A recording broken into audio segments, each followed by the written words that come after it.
بسم الله الرحمن الرحيم.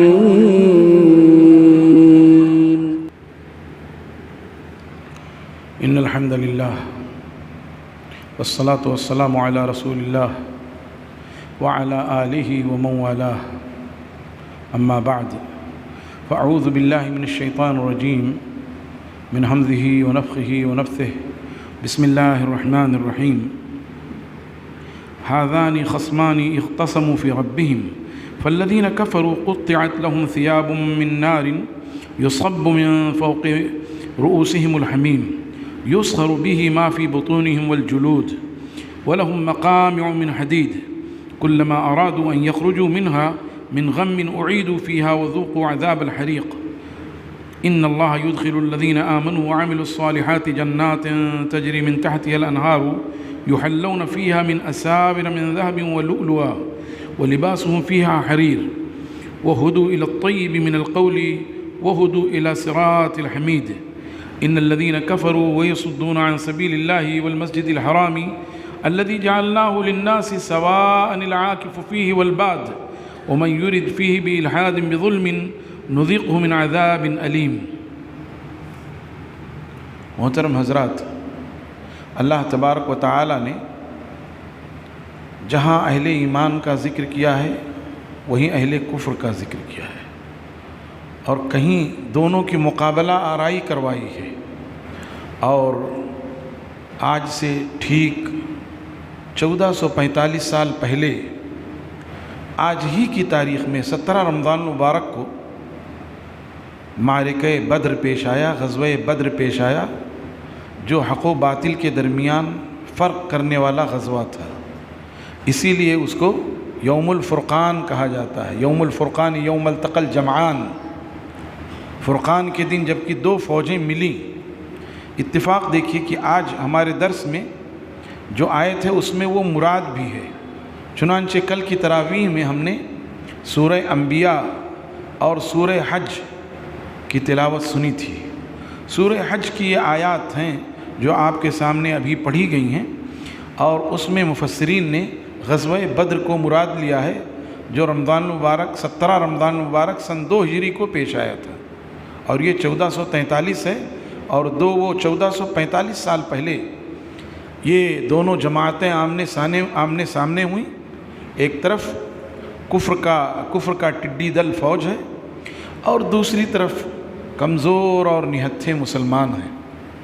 لیکن اللہ تبارک و تعالی نے جو وعدہ فرمایا ہے، اِنَّا لَنَنْصُرُ رُسُلَنَا وَالَّذِينَ آمَنُوا مَعَهُ، یقیناً ہم ضرور اپنے رسولوں کی مدد کریں گے اور ان لوگوں کی جو ان کے ساتھ ایمان لائے ہیں.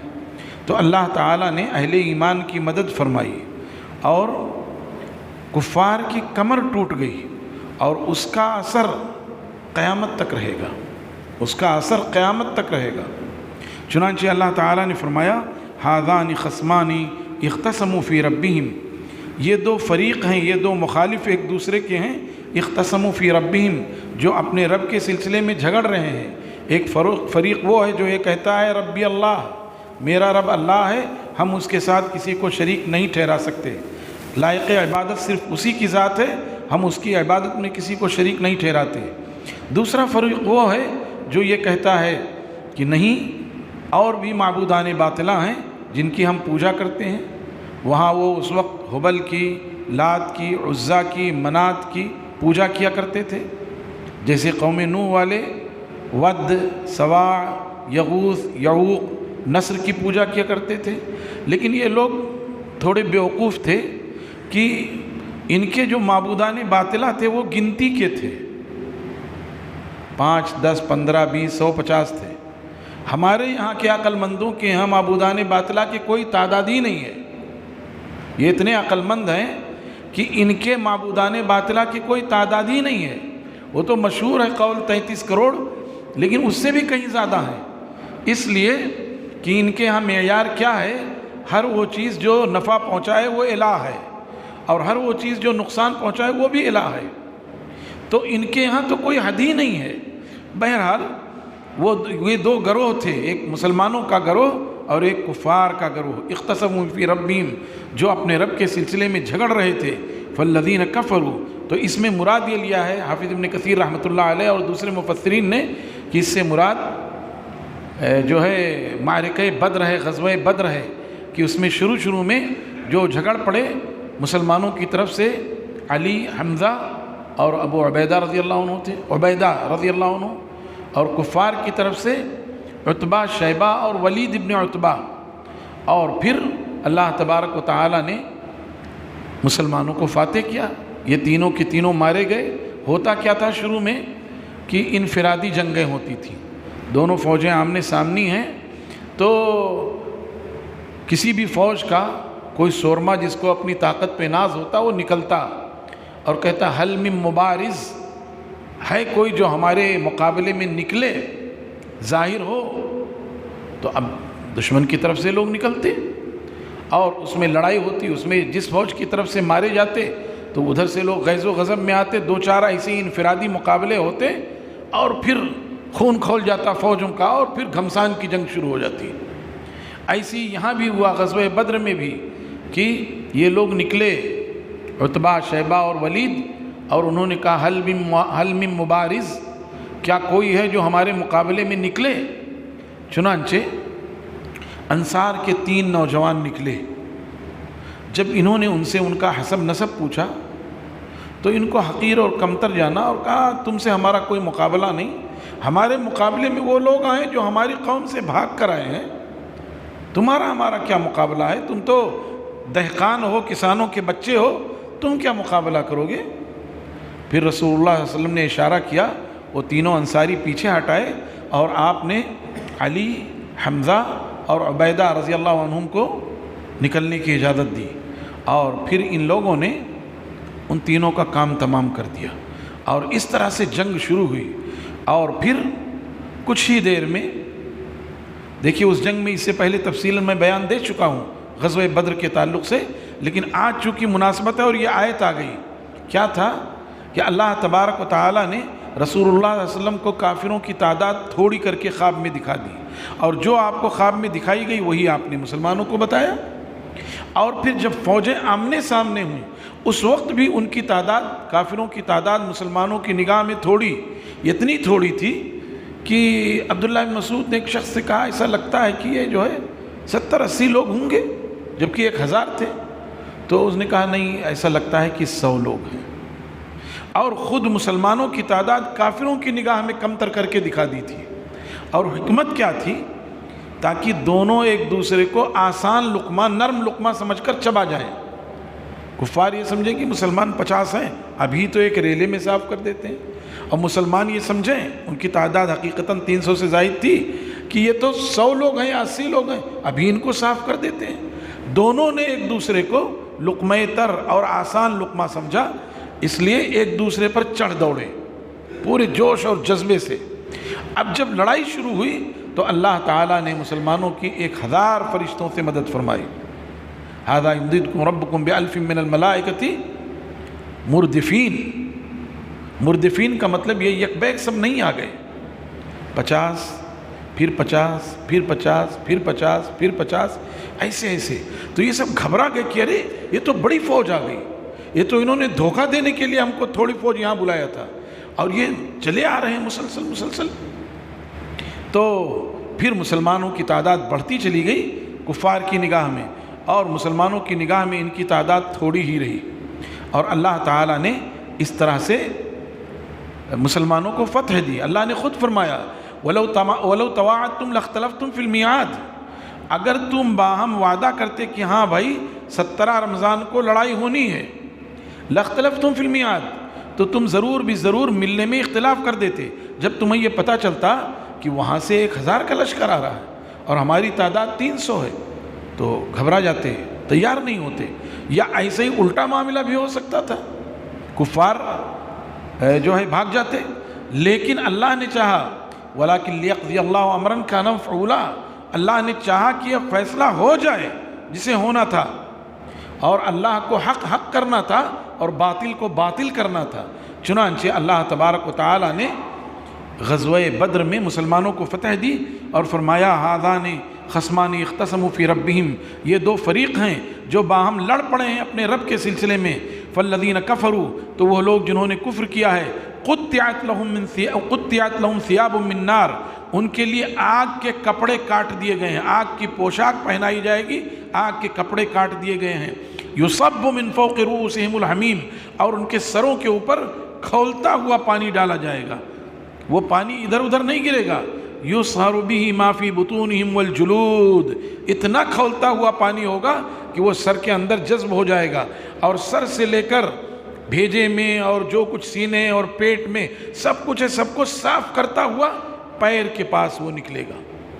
یصب من فوق رؤوسہم الحمیم یصہر بہ ما فی بطونہم والجلود، وہ سب کچھ صاف کر دے گا جو ان کے پیٹوں میں اتڑیاں ہیں اور ساری چیزیں، اور ان کی کھال وغیرہ اتر جائے گی. وَلَهُمْ مَقَامِعٌ حَدِيدٌ، اور ان کے لیے لوہے کا ہتھوڑا ہے اور گرز ہے، مارا جائے گا. فرشتے بھی بدر میں مارتے تھے، اور مارنے پہچان کیا تھی کہ وہ کوڑے سے مارتے تھے، تو جہاں مارتے تھے وہ نیلا شاٹ پڑ جاتا تھا اور وہاں سے کھال پھٹ جاتی تھی، اور وہ جو ہے نعرہ بلند کرتے تھے، ڈانٹتے تھے ان کو، ہاں کیا حیزوم، اس طرح بولتے تھے حیزوم، اور عجیب زوردار نعرہ لگاتے. اور خود مسلمانوں نے رسول اللہ صلی اللہ علیہ وسلم سے کہا، اللہ کے رسول، ہم نے دیکھا کہ ایک جو ہے کافر ہمارے سامنے بھاگتا ہوا جا رہا ہے، اچانک گر گیا، اور جب دیکھا تو اس کے چہرے اور ناک پر جو ہے ایک نشان تھا. آپ نے فرمایا ذاک من ضرب الملائکہ، یہ فرشتوں کی مار تھی. اقدم حیزوم، وہ بولتے تھے، کیا اقدم حیزوم، یہ ان کا نعرہ تھا فرشتوں کا. جیسے اللہ اکبر لگاتے ہیں وہ کہتے تھے اقدم حیزوم، اور مارتے تھے اور گر جاتے تھے کفار. تو اس طرح سے یہ فرمایا کہ ان کے لیے جو ہے آگ کے کپڑے کاٹ دیے جائیں گے، اور ان کے لوہے کے گرز ہوں گے. کلما ارادوا ان یخرجوا منہا، جب وہ جہنم سے نکلنا چاہیں گے، غم سے گھبرا کر کے، اعیدوا فیہا، اسی جہنم میں لوٹا دیے جائیں گے، اور کہا جائے گا ذوقوا عذاب الحریق، آگ کا مزہ چکھو. دنیا میں جو معبودان باطلہ پوچھتے تھے، یہاں پرشاد وہاں پرشاد، یہاں سر جھکایا وہاں سر جھکایا، ہاں کالی مائی پیلی مائی جو کرتے رہے، اب آگ کا مزہ چکھو. آگے کیا فرمایا؟ ان اللہ یدخل الذین آمنوا وعملوا الصالحات، یقیناً اللہ تعالیٰ داخل فرمائے گا ان لوگوں کو جو ایمان لائے اور جنہوں نے نیک کام کیے. یاد رہے مسلمانوں، یاد رہے، صرف ایمان نہیں، ایمان کے ساتھ عمل صالح. ہر جگہ قرآن پاک نے ایمان کے ساتھ عمل صالح کو لازم و ملزوم رکھا ہے. اگر تنہا ایمان رہا، عمل صالح نہیں رہا، تو بہرحال بہت مشکل کھڑی ہو جائے گی. یقیناً اللہ تبارک و تعالی داخل فرمائے گا ان لوگوں کو جو ایمان لائے، جنہوں نے نیک کام کیے. کہاں داخل کرے گا؟ جنات تجری من تحتها الانہار، ایسے باغات میں جن کے نیچے نہریں جاری ہوں گی. یحلون فیہا من اساور من ذہب، وہ اس میں پہنائے جائیں گے سونے کے کنگن. مردوں کو بھی سونے کا کنگن پہنایا جائے گا، ان کی تکریم کے لیے، ان کی عزت افزائی کے لیے. دنیا میں حرام ہے، اور اللہ کے رسول صلی اللہ علیہ وسلم نے فرمایا جس نے دنیا میں جان بوجھ کر کے پہن لیا، اور وہ اگر قیامت میں جنت میں گیا بھی، تو جنت میں وہ اس تکریم سے محروم کر دیا جائے گا. بہت سے لوگ شادیوں میں سونے کی انگوٹھی پہن لیتے ہیں. ہاں یہاں پتہ نہیں رواج ہے کہ نہیں، بمبئی میں رواج ہے، سسرال والے سونے کی انگوٹھی پہنا دیتے ہیں. میں بھی ایک نکاح میں تھا، میں نے نکاح پڑھایا، اور اس کے سسرال والوں نے اس کو پہنا دیا. میں نے نکال دیا اور میں نے یہ کہا اس کو لے جا اپنی بیوی کو منہ دکھائی دے دینا گھر پہ جانا. جب تو کوئی نیتا تھا، اس نے آ کر کے پھر پہنا دیا. تو میں نے وہیں مجلسی میں اس کو بہت ڈانٹا. میں نے کہا جو چیز حرام ہے وہی کرواتے ہو، بعد میں تمہاری لڑکی کو جب ستائے گا تو دوڑتے پھرو گے، چلاؤ گے. تو حرام ہے مردوں کے لیے، لیکن جنت میں اللہ تعالیٰ اہل ایمان کی تکریم اور عزت افزائی کرتے ہوئے ان کو سونے کا کنگن پہنائے گا. ریشم مردوں کے لیے حرام ہے، لیکن ریشم پہنائے گا اللہ. وہی فرما رہے ہیں وَلِبَاسُهُمْ فِيهَا حَرِيرٌ، اور وہاں جہنمیوں کے لیے کیا کہا کہ قُطِّعَتْ لَهُمْ ثِيَابٌ مِّن نَّارٍ، ان کے لیے آگ کا کپڑا کاٹ کر کے ان کو پہنایا جائے گا. اور یہاں جنتیوں کو کیا کہا اللہ نے؟ وَلِبَاسُهُمْ فِيهَا حَرِيرٌ، اور ان کے لباس ریشم کے، اور وہ بھی کئی طرح کے ریشم، حریر، دیباج، سندس، ہاں، اور مختلف انداز میں قص، مختلف ریشم کے لباس پہنائے جائیں گے۔ وَهُدُوا إِلَى الطَّيِّبِ مِنَ الْقَوْلِ، ان کی رہنمائی کی جائے گی اچھی اچھی گفتگو کی طرف۔ قیلاً سلاماً سلاما، سلامتی سلامتی کی دعا کرتے رہیں گے۔ وَهُدُوا إِلَى صِرَاطِ الْحَمِيدِ، اور وہ قابل تعریف راستے کی طرف ان کی رہنمائی کی جائے گی۔ إِنَّ الَّذِينَ كَفَرُوا وَيَصُدُّونَ عَنْ سَبِيلِ اللَّهِ وَالْمَسْجِدِ الْحَرَامِ، یقیناً وہ لوگ جنہوں نے کفر کیا اور اللہ کے راستے سے اور مسجد حرام سے روکا، الذی جعلناہ للناس سواء، جس کو کہ ہم نے برابر کر دیا ہے لوگوں کے لیے، العاکف فیہ والباد، جو وہیں کا رہنے والا، مکہ مکرمہ کا رہنے والا ہے یا ہندوستان سے گیا ہوا ہے، سب کے لیے برابر ہے، سب کو یکساں حقوق حاصل ہے۔ کسی کو حرم شریف میں کوئی فضیلت حاصل نہیں ہے کہ کوئی باہر کا اگر بیٹھا ہوا ہے صف اول میں تو وہاں کا مقامی آدمی آئے اس کو اٹھا کے وہاں بیٹھ جائے، نہیں، سب کو یکساں حقوق حاصل ہیں پورے حرم میں، مسجد حرام میں بھی اور پورے حرم میں۔ تو یہاں کہا گیا کہ وہ لوگ جو اللہ کے راستے سے اور مسجد حرام سے روکتے ہیں، دراصل یہ اشارہ تھا جب سن 6 ہجری میں رسول اللہ صلی اللہ علیہ وسلم صحابہ کرام رضوان اللہ علیہم اجمعین کے ساتھ عمرہ کی غرض سے ذی القعدہ میں نکلے اور حدیبیہ کے مقام تک پہنچے تھے تو قریش نے آپ کو روک دیا تھا، تمام تر وضاحت کے بعد کہ ہم صرف عمرہ کرنے آئے اور کوئی غرض نہیں ہے، لیکن بہرحال نہ ان کو ماننا تھا نہ مانے۔ صلح ہوئی، صلح کے نتیجے میں مسلمانوں نے اگلے سال سن 7 ہجری میں عمرہ کیا، عمرۃ القضاء، لیکن وہی صلح فتح کا پیش خیمہ بن گئی اور اللہ تبارک و تعالیٰ نے مسلمانوں کے لیے مکہ کو فتح کر دیا۔ تو اسی کی طرف اشارہ ہے، یقیناً وہ لوگ جنہوں نے کفر کیا اور اللہ کے راستے سے روکا اور مسجد حرام سے روکا، جس کو کہ ہم نے برابر کر دیا ہے، یکساں حقوق دیے ہیں تمام لوگوں کو، چاہے وہ وہیں کا رہنے والا ہو یا باہر کا ہو۔ وَمَن يُرِدْ فِيهِ بِإِلْحَادٍ بِظُلْمٍ، اور جو کوئی بھی حرم میں یا مسجد حرام میں ظلم کی بات سوچے اور ظلم کے راستے پر چلے، نُذِقْهُ مِنْ عَذَابٍ عَلِيمٍ، تو ہم اس کو دردناک عذاب کا مزہ چکھا دیں گے۔ بِإِلْحَادٍ بِظُلْمٍ، عدل کے راستے سے ہٹ کر ظلم کی طرف چلا جائے، یعنی مکہ مکرمہ میں اور خود خانہ کعبہ کو بتوں سے انہوں نے سجا دیا تھا، 360 بت رکھ دیے گئے تھے، جو گھر خالص اللہ کی عبادت کے لیے، تو ظاہر یہ ظلم تھا۔ ایسے ہی وہاں وہ لڑائی جھگڑا کرے، ایسے ہی وہاں حرمات کو پامال کرے، وہ سب اس میں آتے ہیں، ایسے ہی توحید کی جگہ شرک کرے، وہ سب آتے۔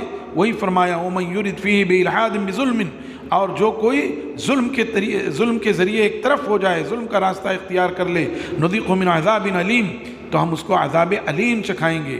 فرمایا وَإِذْ بَوَّأْنَا لِإِبْرَاهِيمَ مَكَانَ الْبَيْتِ، یاد کرو اس وقت کو جب کہ ہم نے ابراہیم کے لیے گھر کی جگہ کو واضح کر دیا۔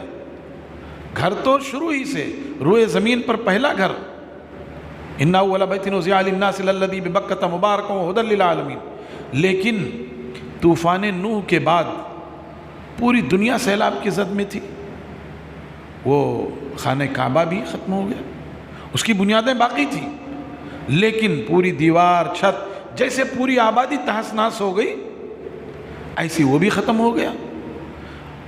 اب ابراہیم علیہ الصلاۃ والتسلیم کو طوفان نوح کے بعد، اسی لیے مورخین کا یہ کہنا ہے کہ طوفان نوح کے بعد ابراہیم علیہ الصلاۃ والتسلیم نے خانہ کعبہ کی تعمیر کی اور اس کی بنیادیں باقی تھیں، انہی بنیادوں پر وَإِذْ يَرْفَعُ إِبْرَاهِيمُ الْقَوَاعِدَ مِنَ الْبَيْتِ، قواعد من البیت کا اشارہ اسی طرف کہ اس کی دیواریں، اس کی بنیادیں موجود تھیں، انہی بنیادوں پر دیوار اٹھائی اور خانہ کعبہ کی تعمیر کی۔ وہی فرمایا یاد کرو اس وقت کو جب کہ ہم نے ابراہیم کے لیے گھر کی جگہ کو ظاہر کر دیا اور انہیں حکم دیا اللہ تشرک بی شیئا، کہ ابراہیم خبردار خبردار میرے ساتھ ذرہ برابر شریک نہ کرنا۔ کیا ابراہیم اللہ کے ساتھ شریک کرتے؟ نہیں۔ جو قربانیاں ابراہیم نے دی علیہ الصلاۃ والسلام، تاریخ انسانی میں اس کی نظیر اور مثال نہیں مل سکتی۔ یہ دراصل ابراہیم علیہ السلام کو کہہ کر اللہ تشرک بی شیئا، یہ کہہ کر تمام انسانوں کو خطاب کیا گیا کہ خبردار خبردار انسانوں، تمہاری پیدائش کا مقصد میری توحید کا اظہار ہے۔ ہاں، وما خلقت الجن والانس الا لیعبدون، لیعبدون کی تشریح ہے لیوحدون، میری وحدانیت کا اقرار۔ تو اس کی روشنی میں کبھی شرک مت کرنا. لیکن ابراہیم علیہ السلام کو خطاب کیا گیا پورے انسانوں کو. اس کے بعد ان سے کہا گیا وَطَهِّرْ بَيْتِيَ لِلطَّائِفِينَ وَالْقَائِمِينَ وَالرُّكَّعِ السُّجُودِ، اور میرے گھر کو کفر و شرک کی گندگی سے پاک صاف رکھنا. کس کے لیے؟ طواف کرنے والوں کے لیے، صلاۃ قائم کرنے والوں کے لیے، رکوع کرنے والوں کے لیے اور سجدہ کرنے والوں کے لیے. قائمین ہم نے صلاۃ کا یعنی قیام کرنے والوں کے لیے اور رکوع اور سجدہ کرنے والوں کے لیے. وَأَذِّن فِي النَّاسِ بِالْحَجِّ، اور لوگوں میں حج کا اعلان کر دو. یَأْتُوکَ رِجَالٌ وَعَلَىٰ كُلِّ ضَامِرٍ یَأْتِینَ مِنْ كُلِّ فَجٍّ عَمِیقٍ، وہ آپ کے پاس آئیں گے پیدل چل چل کر کے. وَعَلَىٰ كُلِّ ضَامِرٍ، اور دبلی پتلی اونٹنیوں پر دور سے چل کر کے سواریاں آ رہی ہیں. چارہ اور ساری چیزیں ختم ہو جائیں، دبلی پتلی ہو گئیں تو آئیں گے. من کل فج عمیق، ہر گہرے راستے سے یعنی دور دراز سے. اللہ تعالیٰ نے ابراہیم کو حکم دیا کہ پہاڑ پر کھڑے ہو کر کے، جبل ابو قبیس پہ کھڑے ہو کر کے اعلان کر دو. انہوں نے کہا اللہ، یہ نحیف و ناتواں بوڑھا آدمی، اس کی آواز کس حد تک؟ کہا بھائی یہ سب بات مت کرو، آپ کا کام ہے پکارنا، میرا کام ہے اس آواز کو پہنچا دینا. چنانچہ اللہ تعالیٰ نے ابراہیم خلیل کی آواز کو دنیا کے گوشے گوشے اور چپے چپے تک پہنچا دیا. اور آج تک جو بھی حجاج حج کرنے یا جو بھی معتمرین عمرہ کرنے جاتے ہیں، یہ اسی صدائے دل نواز کا اور اسی مخلص پکار کا نتیجہ ہے کہ وہاں جاؤ سب آئیں گے. اور یہ حج آپ جانتے ہیں، حج کی 3 قسمیں ہیں. ہاں، حج تمتع، جس میں حاجی جو ہے وہ شروع میں جب یہاں سے جاتا ہے تو صرف عمرہ کی نیت سے احرام باندھتا ہے، اور مکہ مکرمہ پہنچ کر کے بیت اللہ الحرام کا طواف کر کے صفا مروہ کی سعی کر کے اپنے بال کٹوا لیتا ہے یا حلق کرا لیتا ہے، اس کا عمرہ ہو گیا، اب وہ حلال ہو گیا. اب اس کے بعد وہ مکہ میں رہے گا. 8 ذی الحجہ کو جہاں وہ رہ رہا ہے وہیں سے وہ احرام باندھ کر کے منی چلا جائے گا. منی میں وہ 8 ذی الحجہ سے 9 ذی الحجہ کے زوال سے پہلے تک رہے گا. فجر تک رہا، اس کے کچھ بعد رہا، اور وہاں سے پھر زوال سے پہلے وہ عرفہ میں پہنچ جائے. یہی افضل ہے. منی سے 9 ذی الحجہ کو اس طرح نکلے کہ وہ زوال سے پہلے عرفہ میں پہنچ جائے. عرفہ میں پہنچ کر کے وہ جو ہے ظہر اور عصر قصر کے ساتھ جمع کر کے پڑھے گا، اور وہاں امام کا خطبہ ہوگا، اور اس کے بعد عاجزی اور تضرع، رونا گڑ گڑانا، ایک ایک گناہ سوچ کر کے اللہ سے توبہ و استغفار کرنا. اور پھر سورج ڈوبتے ڈوبتے وہاں سے نکلے گا. سورج ڈوب رہا ہو وہاں سے نکلے گا اور مزدلفہ آئے گا. مزدلفہ میں جب بھی پہنچے، 10 بجے رات میں پہنچے، بھیڑ ہوتی ہے. مزدلفہ میں جب بھی پہنچے تو مغرب اور عشاء کی صلاۃ ادا کرے گا. مغرب میں قصر ہے نہیں، 3 رکعت ہے. عشاء میں 2 رکعتیں پڑھے گا اور وتر پڑھ لے. اور اس کے بعد اور راتوں میں تو قیام افضل ہے، لیکن مزدلفہ کی رات میں سونا افضل ہے. سو جائے، سونا افضل ہے. کیوں سو جائے؟ اگلا جو دن ہے وہ بڑا مشکل دن ہے. مزدلفہ سے وہ نکلے گا فجر کی نماز پڑھ کر کے، جب تھوڑا سویرا ہو جائے، اجالا ہو جائے تو مزدلفہ سے نکلے گا. مزدلفہ سے نکل کے تھوڑا ہی آگے جائے گا تو مشعر حرام ہے.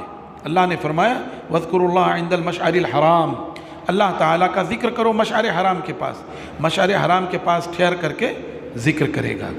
وہاں سے جب چلے گا تھوڑی ہی دور چلے گا تو وادی محصر آ جائے گا. مزدلفہ اور منی کے بیچ میں وہ وادی ہے جہاں اللہ تعالیٰ نے ابرہہ اور اس کی فوج کو ہلاک کیا تھا. وادی محصر کہتے ہیں. حکم یہ ہے کہ وہاں سے دوڑتے ہوئے نکل جاؤ، تیزی کے ساتھ نکل جاؤ، کیونکہ وہ عذاب دی ہوئی جگہ ہے، معذب جگہ ہے. اب جب وہ 10 ذی الحجہ کو جو ہے مزدلفہ سے منی پہنچا، سب سے پہلے وہ کنکری مارے گا جمرہ عقبہ کو، جمرۃ الکبریٰ کہہ لیجئے، ہندوستانی زبان میں بڑے شیطان کو کنکری مارے گا. کنکری مارنے کے بعد اب وہ قربانی کرے. اگر اس کے پاس جانور خرید لیا ہے خود اپنے ہاتھ سے قربانی کر سکتا ہے، ورنہ ابھی حکومت نے سہولت کر دی ہے، کوپن خرید لیا اس نے، کوپن پہ وقت لکھا ہوا ہوتا ہے، اسی حساب سے قربانی ہو گئی. اور بعض حیثیتوں سے اچھا اس طرح ہوتا ہے، ہم جو قربانی کرتے ہیں تھوڑا سا گوشت لے لیا، اس کے بعد وہی منی میں چھوڑ کے بھاگ آئے، وہ ضائع ہو جاتا ہے. بلڈوزر سے اس کو جو ہے JCB وغیرہ سے اٹھا کے کہیں دفن کر دیتے ہیں. لیکن یہ جو حکومت نظم کرتی ہے تو اس کے گوشت کا بھی خرچہ لے لیتے ہیں. غریب ملکوں میں، افریقی ملکوں میں اس کا گوشت پہنچا دیتے ہیں مسلمانوں تک. بہرحال قربانی کیا. قربانی کرنے کے بعد اب وہ حلق یا قصر کروائے. اس کے بعد وہ مکہ مکرمہ واپس جائے اور طواف افاضہ کرے. تو یہاں تک تو کسی حد تک گنجائش ہو جاتی ہے. کنکری مار لیا، قربانی کر لیا اور حلق یا قصر کروا لیا. لیکن وہ جو مکہ جانا پڑتا ہے وہ بڑا مشکل ہوتا ہے، کیونکہ بھیڑ بہت ہوتی ہے، بہت بھیڑ ہوتی ہے، تو بہت مشکل ہوتا ہے. بہت سارے نوجوان تو کر لے جاتے ہیں، لیکن جو بزرگ اور بوڑھے ہوتے ہیں ان کے لیے مشکل ہے. اسی لیے کہا گیا کہ مزدلفہ میں وہ سوئے. اور اب اس نے جب طواف افاضہ کر لیا تو اب وہ حلال ہو گیا. احرام اتار دیا، سلے ہوئے کپڑے پہن لے گا، خوشبو لگائے گا. لیکن ابھی قیام اس کو منی ہی میں کرنی ہے. وہاں سے رات لوٹ آئے، کنکری مار کر اس کو ہر صورت میں جو ہے منی ہی میں آنا ہے. منی آئے اور وہاں رات گزارے. صبح پھر وہ تینوں جمرات کو کنکری مارے گا. 7 کنکریاں مارے. یہ کنکریاں یہیں منی ہی میں مل جاتی ہیں. ضروری نہیں ہے کہ وہ وہاں مزدلفہ سے اس کو لاد کر لائے. اس کو اگر دینی عقیدہ سمجھ کر لا رہا ہے تو یہ غلط ہے. ایسے ہی لے آیا کہ وہاں پتہ نہیں ملے نہ ملے، لے لو احتیاطاً، تو بات نہیں ہے. لیکن یہاں مل جاتا ہے، اہتمام ہوتا ہے اس کا. تینوں کو کنکری مارے، پھر 12ویں ذی الحجہ کو کنکری مارے. اب اس کو اختیار ہے، چاہے تو جا سکتا ہے. لیکن افضل یہ ہے اور رسول اللہ صلی اللہ علیہ وسلم کی سنت یہ ہے کہ 13ویں ذی الحجہ کو کنکری مار کر کے پھر لوٹے. یہ حج ہو گیا اس کا، حج تمتع ہو گیا. ایک ہے حج قران. حج قران کیا ہے کہ جب اس نے احرام باندھا تو عمرہ اور حج دونوں کی نیت ایک ساتھ. قران مانے ملانا، قرن سے ہے ملانا. تو عمرہ کرنے کے بعد وہ حلال نہیں ہوگا، وہ احرام پہنے ہی رہے گا یہاں تک کہ حج کے اعمال سے فارغ ہو جائے. اور ایک ہے حج افراد. اس میں وہ عمرہ کی نیت نہیں کرے گا. جب اس نے احرام پہنا ہے تو وہ صرف جو ہے حج کرے گا، عمرہ نہیں کرنا ہے. اس کو حج افراد مانے تنہا، یعنی صرف ایک حج، بس عمرہ نہیں. تو یہ 3 قسمیں ہیں اور ان میں افضل حج تمتع ہے. البتہ عمر ابن خطاب رضی اللہ عنہ وغیرہ حج قران کو افضل سمجھتے تھے. اور دیکھیے سنت کیا ہے، اور خاص طور سے یہ ہمارے بھائیوں کو 20 رکعت والوں کو یہ سوچنا چاہیے. کیا کسی نے عبداللہ ابن عمر سے پوچھا کہ حج تمتع افضل ہے یا حج قران؟ تو انہوں نے کہا حج تمتع افضل ہے. تو کہا کہ آپ کے ابا کہتے ہیں کہ حج قران افضل ہے. کیا جملہ کہا عبداللہ ابن عمر رضی اللہ عنہ نے. اللہ ان سے راضی ہو جائے، ان کو راضی کر دے، ہمیں بھی ان کے طریقے پر چلنے کی توفیق دے، اور اللہ کرے کہ جنت میں ان کا پڑوس اور جوار ملے. کیا جملہ کہا سنیے. اقول ابی یتبع ام قول رسول اللہ صلی اللہ علیہ وسلم؟ کیا میرے باپ کے قول کی اتباع کی جائے گی یا رسول اللہ صلی اللہ علیہ وسلم کے قول کی اتباع کی جائے گی؟ کس کی اتباع کی جائے گی؟ صاحب اب تو کہتے تھے ارے گویا عمر رضی اللہ تعالیٰ انہوں نہیں جانتے تھے، ہاں، یا اتنے جانکار نہیں تھے، وہ تو شیطان ان سے بھاگتا تھا اور یہ تھا اور وہ تھا. فضائل گنانا شروع. بھائی وہ فضائل مت گناؤ، جس موضوع پر بات چل رہی اس موضوع کی بات کرو. کیا کہا انہوں نے؟ اقول ابی یتبع ام قول رسول اللہ صلی اللہ علیہ وسلم؟ کیا میرے باپ کے قول کی اتباع کی جائے گی یا رسول اللہ صلی اللہ علیہ وسلم کے قول کی اتباع؟ آسانی سے کہہ دیں گے صاحب عبداللہ ابن عمر جو ہے اپنے باپ کے گستاخ تھے، تب اس طرح کی بات کی. ہم تو عمر کے چاہنے والے ہیں، اس لیے ہم کہہ رہے ہیں نہیں، جھنڈا اونچا عمر کا رہے گا رضی اللہ عنہ. ہم بھی کہتے ہیں ان کا جھنڈا اونچا رہے گا اور ہمیشہ رہے گا، ہمیشہ رہے گا. لیکن جہاں اصول کی بات آئے وہاں سر تسلیم خم ہے. تو حج تمتع افضل ہے. عمر ابن خطاب کہتے تھے قران افضل ہے. علی رضی اللہ عنہ کہتے تھے افراد افضل ہے. لیکن خود رسول اللہ صلی اللہ علیہ وسلم نے جو حج کیا تھا، آپ نے تمام صحابہ کرام سے یہ کہا کہ جس کے پاس جانور نہیں ہے وہ لوگ صرف عمرے کی نیت کریں، عمرہ کر کے حلال ہو جائیں، پھر 8ویں ذی الحجہ سے احرام باندھیں. اور تقریباً اکثر صحابہ کرام نے یہی کیا. اسی لیے انہوں نے یہ کہا تھا کہ کیا رسول اللہ صلی اللہ علیہ وسلم کے قول کو جو ہے فضیلت دی جائے گی یا میرے باپ کے قول کو. بہرحال لیشہدوا منافع لہم، تاکہ وہ حاضر ہوں جو ان کے لیے نفع کی چیزیں ہیں، اور اللہ کا نام لیں اپنے جانوروں پر۔ وَيَذْكُرُ اللَّهَ فِي أَيَّامٍ مَّعْلُومَاتٍ، اور اللہ کا نام لیں، ذکر کرتے رہیں، تحلیل تکبیر تحلیل کرتے رہیں، عَلَىٰ مَا رَزَقَهُم مِّن بَهِيمَةِ الْأَنْعَامِ، ان جانوروں پر جو ہم نے بہیمۃ الانعام انہیں دیا ہے، یعنی اونٹ، گائے، بھیڑ، دمبا، بکری وغیرہ قربانی کریں، یہ مراد ہے۔ فَكُلُوا مِنْهَا وَأَطْعِمُوا الْبَائِسَ الْفَقِيرَ، خود بھی ان قربانی کے جانوروں سے کھاؤ اور بھوکے اور تنگ دست کو کھلاؤ۔ ثُمَّ لْيَقْضُوا تَفَثَهُمْ، پھر اس کے بعد چاہیے کہ وہ قربانی کرنے کے بعد اپنا میل کچیل، اپنے بال وغیرہ اتار دیں۔ وَلْيُوفُوا نُذُورَهُمْ، اور اپنی نظروں کو پوری کریں۔ اگر کسی نے نظر مانی کہ اللہ اگر تو نے مجھے حج کی سعادت نصیب کی تو میں یہ کروں گا، نظر مان لیا، اچھی چیز ہے، تو وہ اپنی نظر پوری کریں۔ وَلْيَطَّوفُوا بِالْبَيْتِ الْعَتِيقِ، اور چاہیے کہ جو ہے پرانے گھر کی، عتیق پرانے کے معنی میں بھی، اور ہیبت اور دبدبہ والے گھر کی، یعنی جہاں بڑے بڑے لوگ آ کر کے خاموش ہو جائیں، تو وہی کہا کہ وہ پرانے گھر کی وہ جو ہے طواف کریں۔ بہرحال یہ چند آیات تھیں جو میں نے آپ کے سامنے پیش کی۔ اللہ تعالیٰ سے دعا کرتا ہوں کہ اللہ تعالیٰ ان آیات کی برکت سے ہمارا دامن بھر دے، ہمارے دل و دماغ کو ان آیات سے روشنی نصیب فرما دے، ہمیں ان آیات پر عمل کرنا ہمارے لیے آسان کر دے، ان آیات کے پیغام کو اور قرآن پاک کے عمومی پیغام کو برادران وطن تک پہنچانے کی توفیق عطا فرما دے۔ اللہ تعالیٰ نے جس طرح سے غزوہ بدر میں مسلمانوں کی مدد فرمائی، حق کو حق اور باطل کو باطل کر دیا، اللہ تعالیٰ ایسے تمام زمانوں میں مسلمانوں کی مدد فرمائے، حق کو حق کر دے اور باطل کو باطل کر دے، اور اہل باطل کو راہ راست کی توفیق عطا فرما دے، ورنہ انہیں قرار واقعی انجام سے دوچار کر دے۔ سبحان ربک رب العزت عما یصفون وسلام علی المرسلین والحمد للہ رب العالمین وصلی اللہ وسلم وبارک علی نبینا محمد وعلی آلہ وصحبہ اجمعین ومن تبعہم بإحسان الی یوم الدین۔ والسلام علیکم ورحمۃ اللہ وبرکاتہ۔